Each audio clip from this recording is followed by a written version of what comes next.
because I was like that. And when you're a loner and you by yourself, guess what? You by yourself.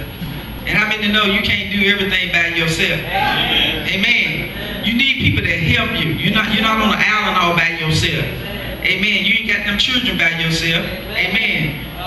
You got sisters and brothers and all of that. You know, something came together.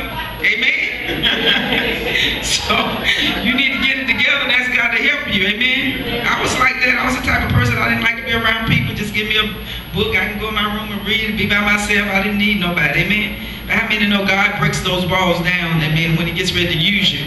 Because ministry is about people, and you must love people in order to have ministry. So if you are in any auxiliary in your churches, you've got to learn how to love people. If you can't love people, you're in the wrong business. The Lord taught me that a long time ago. He said, because I'm love. These are my people. Whether you like them or not, I created them. Even the ones that's all messed up and tore up that you don't like, that's in sin, doing all kind of crazy stuff, we're still supposed to love them, not love the sin or the things that they're doing, but you got to love the person. Look beyond what they're going through. If you got a brother, the Bible said that has a fault in the church, he that are strong should what? Restore them. So why are we killing them? Somebody backslide in the church and do something wrong, we want to kill them. We want to talk about them and criticize them and run them down and beat them so bad till before you know it, they out of the church and you wonder why they left.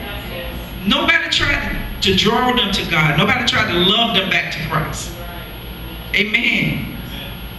I had my son, my oldest baby, I've told this testimony before, he left the Lord, you know, after being saved for many, many years, and he was in the world for a while, and he did everything. The youngest, not the oldest, the youngest, thank you. And he did, not Roger Jr.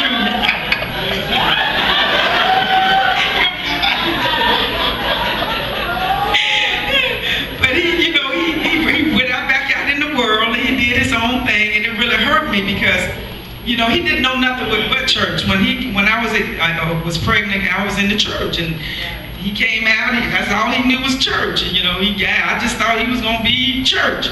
But I didn't know he had to find God for himself. And I couldn't understand how this boy going to do all this crazy stuff. He never seen me smoke reefer. He never seen me drink.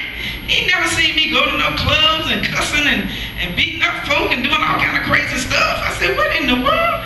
I couldn't understand it, and I was so angry with him.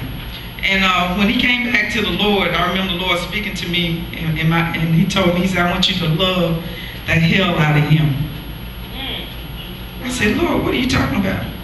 He said, I want you to love him unconditional. No matter what he has done to you, no matter what has happened in your family and in his life, he needs love. And I began to get on my knees and I wept before the Lord because I said, now here I am in the church, people getting saved, I'm spending time with other folk kids and their issues, and I'm loving them, and here's my own flesh and blood, and I'm angry and mad, and all I had to do was love him. I said, well, Lord, I love him, I fed him, and I did this. He said, no, I want you to love the mess that was in him till it comes out of him.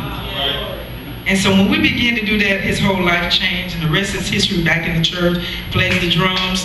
I mean, we have a wonderful relationship. He's back at home. He helps me and his dad in our old age, things that we can't do no more, he do for us.